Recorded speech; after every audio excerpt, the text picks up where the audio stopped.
அன்பின் பிதாவே, இந்த காலை வேலைக்கா மக்கள் செலுத்துகிறோம். ஆண்டவரே, மை துதிக்கிறோம், ஸ்தோத்திரிக்கிறோம், நன்றியோடு மை துதிக்கிறோம்.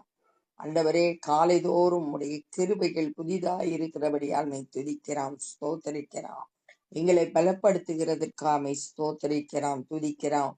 எங்களை ஆண்டவரே ஆசீர்வதிக்கிறதற்காமை துதிக்கிறோம், ஸ்தோத்திரிக்கிறோம்.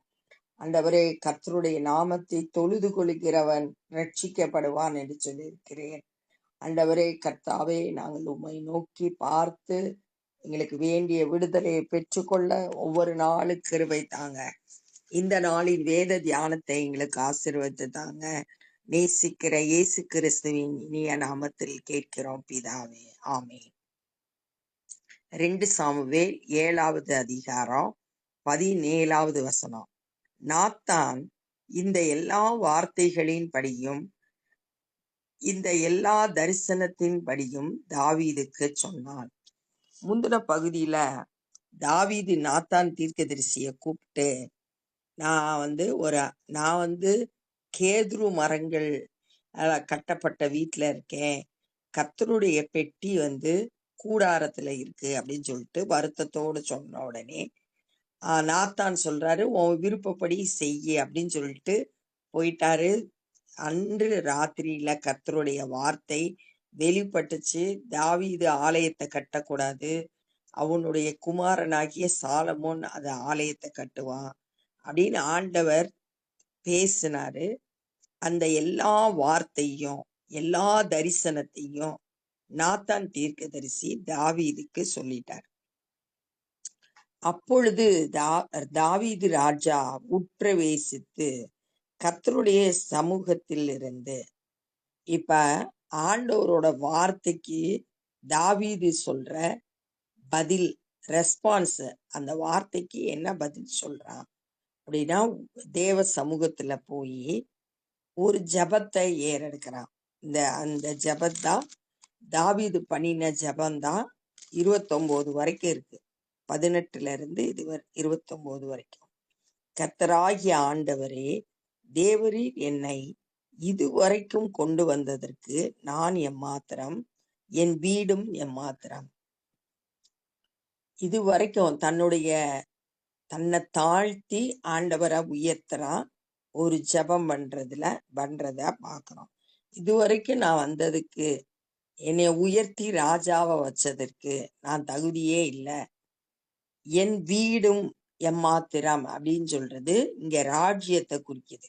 எனக்கு நீங்க கொடுத்திருக்கிற இந்த பெரிய ராஜ்யம் இஸ்ரவேல் தேசத்தை முழுவதும் ஆளுகை செய்யும்படியா கொடுத்தாரு. அதுக்கு நான் தகுதியே இல்லை அப்படின்றத ஃபீல் பண்றேன். ஏன்னா ஆடு மேய்ச்சிக்கிட்டு இருந்த தாவீதைத்தான் தேவன் தெரிந்தெடுத்து இவ்வளவு தூரம் உயர்த்தி இருக்காரு. அத தாவீது நன்றியோடு ஆண்டவரை துதிக்கிறார். கர்த்தராகிய ஆண்டவரே, இது இன்னும் உம்முடைய பார்வைக்கு கொஞ்ச காரியமாய் இருக்கிறது என்று கர்த்தராகிய ஆண்டவராய் இருக்கிற தேவரீர் உம்முடைய அடியானுடைய வீட்டை குறித்து வெகு தூரமாய் இருக்கும் காலத்து செய்தியை மனுஷர் முறைமையாய் சொன்னீரே.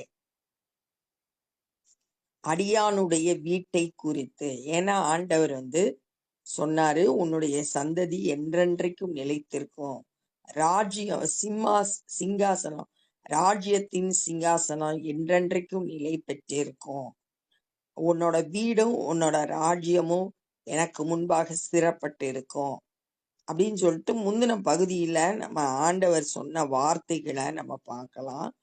ரொம்ப நாளைக்கு அப்புறம் நடக்க போற செய்திய கூட நீங்க சொன்னீங்க.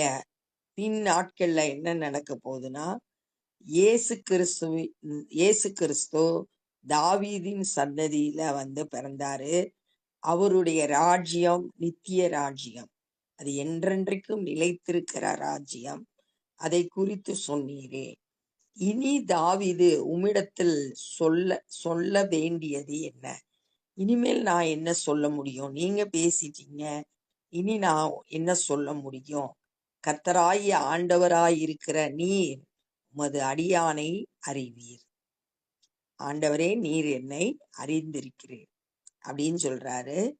இனி நான் என்ன சொல்ல வேண்டியது? தன்னுடைய விருப்பத்தை ஆலயம் கட்டணுன்ற விருப்பத்தை விட்டுட்டு ஆண்டவரோட சித்தத்துக்கு தன்னை முழுவதுமா தாவீது ஒப்பு கொடுக்கிறார். ஆண்டவர் சொல்லிட்டாரு, இனிமேல் நான் ஒன்னும் அதுல செய்ய முடியாது, என்ன என்ன நீர் அறிவீர் அப்படின்னு சொல்லிட்டு சொல்றார். இந்த ஜபத்துல 10 இடத்துல உமது அடியேன் அடியேன்னா ஆங்கிலத்துல யுவர் செர்வன்ட், உம்முடைய வேலைக்காரன் அப்படின்னு சொல்லிட்டு தன்னை தேவ சமூகத்துல தாவீது தாழ்த்துகிறத நம்ம இங்க பாக்குறோம். நீர் உமது அடியானை அறிவீர். நம்மளையும் ஆண்டவர் நல்லா அறிஞ்சிருக்கிறாரு, தாவீத அறிந்திருக்கிறார். உம்முடைய வாக்கு தத்தத்தின் நிமித்தமும் உம்முடைய சித்தத்தின் படியேயும் இந்த பெரிய காரியங்களை எல்லாம் உமது அடியானுக்கு அறிவிக்கும்படிக்கு தயவு செய்தீர். வாக்கு தத்தம் வாக்கு தத்தம் பண்ணியிருக்கிறாரு. தேவனுடைய சித்தம் பெரிய காரியமா இருக்கு. ஏன்னா தாவீதோட சந்நிதியில இயேசு கிறிஸ்து பிறந்து ஜனங்களை ரட்சிக்கணும்ன்றது ஆண்டவருடைய ரட்சிப்பின் திட்டம்.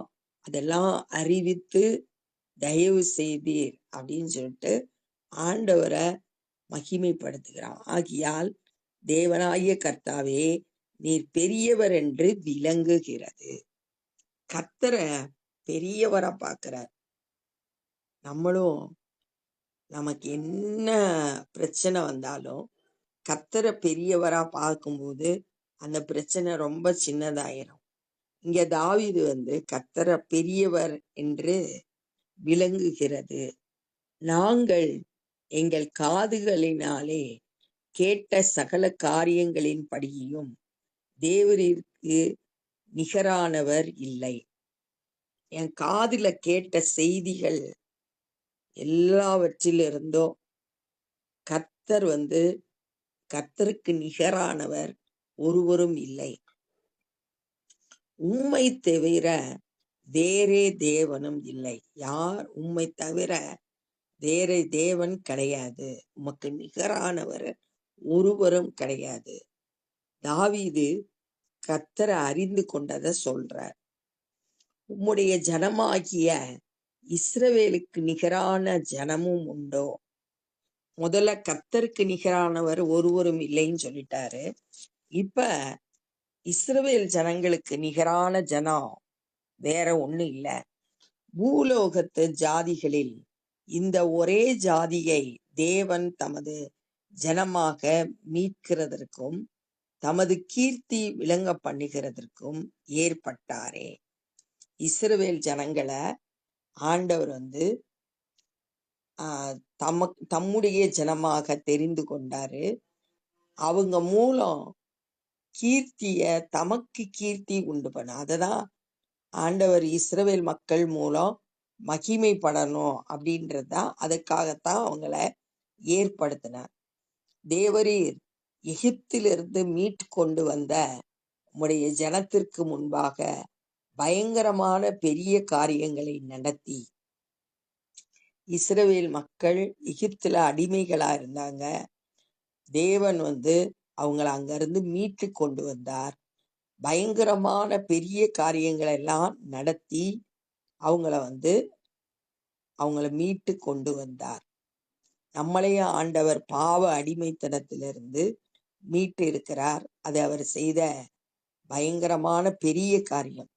உம்முடைய தேசத்திற்கும் அதில் இருக்கிற ஜாதிகளுக்கும் அவர்கள் தேவர்களுக்கும் உமது மகிமையை விளங்க செய்து, கர்த்தர் இஸ்ரவேல் மக்களோடு கூட இருந்து பயங்கரமான காரியங்களை செய்ததுனால தேசத்துக்கும் ஜாதிக்கும் அவர்கள் தேவர்களுக்கும் புறஜாதி மக்களுக்கு முன்பாக கர்த்தருடைய மகிமையை விளங்க செய்தார். உம்முடைய ஜனமாகிய இஸ்ரவேலர் என்றென்றைக்கும் உம்முடைய ஜனமாயிருக்கும்படி அவர்களை திடப்படுத்தி கர்த்தராகிய நீர் தாமே அவர்களுக்கு தேவனானீர். அந்த இஸ்ரவேல் மக்கள் ஆண்டவர் திடப்படுத்தி அவங்கதான் தம்முடைய ஜனமா ஆண்டவர் வச்சிருந்தாரு. அவங்களுக்கு அவர் தேவனாய் இருந்தார். இப்பொழுது தேவனாகிய கர்த்தாவே, நீர் உமது அடியானையும் அவன் வீட்டையும் குறித்து சொன்ன வார்த்தையை என்றென்றைக்கும் நிலைவரப்படுத்தி தேவரீர் சொன்னபடியே செய்தருளும். ஆண்டவர் முந்தின பகுதியில வாக்குத்தத்தம் பண்ணினார், உனக்கு ஒரு வீட்டை ஏற்படுத்துவேன் அப்படின்னு ஆண்டவர் சொன்னாரு. உன்னோட வீடும் ராஜ்யமும் என்றென்றைக்கும் ஸ்திரப்பட்டு இருக்கும் அப்படின்னு சொன்னாரு. அந்த வார்த்தையெல்லாம் நீங்க சொன்னபடியே செய்தரலும். அப்ப தாவீது முதல்ல இந்த ஜெபத்துல நன்றி சொல்றாரு, ஆண்டவரை உயர்த்துறாரு. அதுக்கு அடுத்து என்னன்னா, கொடுக்கப்பட்ட வாக்கு தத்துவத்தை சொல்லி ஜெபம் பண்றாரு. நம்மளும் கூட வேத வசனத்தை சொல்லி ஜெபம் பண்ண கற்றுக்கொள்ளணும். அப்ப அந்த ஜெபம் வல்லமை உள்ளதா இருக்கும். அப்படியே சேனைகளின் கர்த்தர் இஸ்ரவேலின் மேல் தேவனானவர் என்று சொல்லி உம்முடைய நாமம் என்றென்றைக்கும் மகிமைப்படுவதாக. உமது அடியானாகிய தாவீதின் வீடு உமக்கு முன்பாக நிலை நிற்பதாக. ஆண்டவருடைய நாமத்தை மகிமைப்படுத்துறாரு. தாவீதோட வீடு உமக்கு முன்பாக என்றென்றைக்கும் நிலைத்திருப்பதாக அப்படின்னு சொல்லிட்டு ஜெபம் பண்றார். உனக்கு வீடு கட்டுவேன் என்று இஸ்ரவேலின் தேவனாகிய சேனைகளின் கர்த்தராகிய நீர் உமது அடியானின் செவிக்கு வெளிப்படுத்தினேன். நான் உனக்கு ஒரு வீடு கட்டுவேன் அப்படின்னு ஆண்டவர் அறிவித்தாரு. இதே அதிகாரத்துல 11வது வசனத்துல கர்த்தர் ஒரு வீட்டை உண்டு பண்ணுவார் அப்படின்னு சொல்லிட்டு தாவீதுக்கு சொல்லப்பட்ட வார்த்தை. நீர் வெளிப்படுத்தினீர், ஆகியால் உம்மை நோக்கி இந்த விண்ணப்பத்தை செய்ய உமது அடியானுக்கு மன தைரியம் கிடைத்தது. அப்ப அந்த வாக்கு தத்தத்தை சொல்லி ஜெபம் பண்ணும்போது நம்ம தைரியமா, நீங்க தானப்பா சொன்னீங்க அதன்படி செய்யுங்க அப்படின்னு சொல்லிட்டு தைரியமா ஜெபிக்கிறதுக்கு தாவீதுக்கு மன தைரியம் கிடைச்சிச்சு. நம்மளும் கூட வேத வசனத்தை சொல்லி ஜெபிக்கும் போது அது நமக்கு விசுவாசத்தை பெருக பண்ணும். இப்பொழுதும் கர்த்தராகிய ஆண்டவரே, நீரே தேவன், உம்முடைய வார்த்தைகள் சத்தியம். தேவரீர் உமது அடியானுக்கு இந்த நல் விசேஷங்களை வாக்குத்தத்தம் பண்ணினீர். உம்முடைய வார்த்தைகள் சத்தியம், உம்முடைய வார்த்தைகள் உண்மையுள்ளது. நீங்க சொல்லிட்டீங்க, அதன்படி செய்வீங்க. அந்த வார்த்தை தான் விசுவாசத்துக்கு அடித்தளம். அதனால வேத வசனத்தை நம்ம அதிகமா தியானிக்கணும், வாசிக்கணும், அதை நேசிக்கணும், மனப்பாடம் பண்ணணும். அப்பப்ப அந்த வசனத்தை சொல்லி ஜெபிக்கணும். அப்ப அது நமக்கு ஆசீர்வாதத்தை கொண்டு வரும். தாவீதை போல வேத வசனத்தை நம்ம அதிகமா தியானிக்கணும். உமது அடியானுக்கு இந்த நல்ல விசேஷங்களை வாக்குத்தத்தம் பண்ணினேன். அந்த பண்ணின வாக்கு தத்தத்தை சொல்லிக்கிட்டே இருக்காரு. இப்பொழுதும் உமது அடியானின் வீடு என்றென்றைக்கும் உமக்கு முன்பாக இருக்கும்படி அதை ஆசீர்வதித்தரலாம். என்னுடைய வீடு உமக்கு முன்பாக எப்பயும் இருக்கணும், உங்க பிரசன்னம் இருக்கணும். அது அப்படி என்னை ஆசீர்வதிங்க. கர்த்தராகிய ஆண்டவராய் இருக்கிற தேவரே, அதை சொன்னீர். உமது ஆசீர்வாதத்தினாலே உமது அடியானின் வீடு என்றென்றைக்கும் ஆசீர்வதிக்கப்பட்டிருப்பதாக என்றான். அதை சொன்னீர். ஆண்டவர் சொன்ன வாக்கு தத்துவத்தை சொல்றாரு. உமது அடியானுடைய வீடு என்றென்றைக்கும் ஆசீர்வதிக்கப்பட்டு இருக்கட்டும் அப்படின்னு சொல்லிட்டு அந்த விசுவாசத்தோடு, கர்த்தருடைய வாக்கு தத்தத்தின் மேல வச்சிருக்க விசுவாசத்தோடு தன்னுடைய வீடு ஆசீர்வதிக்கப்படணும், தன்னுடைய ராஜ்யம் ஆசீர்வதிக்கப்படணும் அப்படின்ற ஜெபம் பண்றத இந்த நாள்ல பார்த்தோம். அப்ப இந்த நாள்ல என்ன கற்றுக்கொண்டோம் அப்படின்னா, நாத்தான் தீர்க்கதரிசி மூலம் கர்த்தருடைய வார்த்தை வெளிப்பட்ட போது தாவீது பண்ணின விண்ணப்பம் தான் இது, ஜெபம் தான் இது. நான் இது வரைக்கும் கொண்டு வர்றதுக்கு நானும் என் வீடும் எம்மாத்திரம் அப்படின்னு தாவீது தன்னை தாழ்த்துகிறாரு. தாழ்த்திட்டு நான் இனிமேல் என்ன சொல்ல முடியும் அப்படின்னு சொல்லிட்டு தேவ சித்தத்துக்கு தன்னை ஒப்பு கொடுக்கிறார். தன்னுடைய விருப்பம் எதுவா இருந்தாலும் அதை விட்டு கொடுத்து, ஆண்டவரே உங்க சித்தத்தின்படி நடக்கட்டும். இப்படிப்பட்ட அர்ப்பணிப்பும் நமக்கும் தேவை. உம்மை போல வேற தெய்வம் கிடையாது அப்படின்னு ஆண்டவரை உயர்த்துறாரு. அதே போல இஸ்ரவேல் மக்களும் ஆசீர்வதிக்கப்பட்டவங்க அப்படின்னு இஸ்ரவேல் மக்களை திடப்படுத்தி அவர்களுடைய தேவனா நீங்க இருக்கிறீங்க, நீங்க சொன்ன வார்த்தையின்படி செய்தருளுங்க, நான் இப்படி ஜெபிக்கிறதுக்கு எனக்கு அந்த வாக்கு தத்தம் தான் மன தைரியத்தை கொடுத்துச்சு அப்படின்னு சொல்லிட்டு சொல்றத பார்த்தோம். கர்த்தருடைய வார்த்தை சத்தியம், உண்மை உள்ளது. அதுதான் விசுவாசத்துக்கு அடிப்படையானது. ஆண்டவர் சொன்ன வாக்கு தத்தத்தை சொல்றாரு, சொல்லி ஜெபிக்கிறாரு. என்னுடைய வீடு எப்பயும் உமக்கு முன்பாக இருக்கணும், இருக்கும்படி அதை ஆசீர்வதிங்க. ஆசீர்வதிப்பேன்னு சொன்னீங்கல்ல, அந்த வார்த்தையின்படி என்னோட வீட்டை என்றென்றைக்கும் ஆசீர்வதிங்க அப்படின்னு சொல்லிட்டு வாக்கு தத்தத்தை சொல்லி ஜெபிக்கிறத பார்த்தோம். இப்ப நம்ம ஜெபம் பண்ணுவோம்.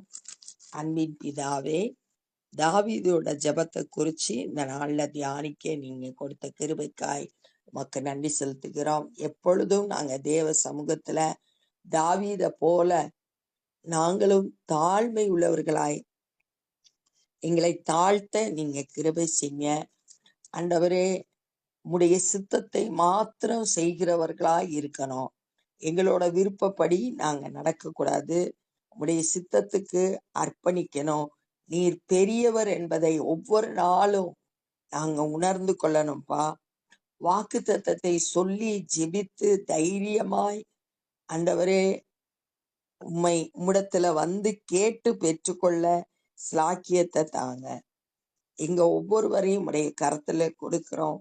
வேத வசனத்தினால எங்களுடைய இருதயம் நிரப்பப்படட்டும். மக்கு சாட்சிகளாய் வாழ இயேசுவே இந்த காலை வேளையில அர்ப்பணிக்கிறோம்.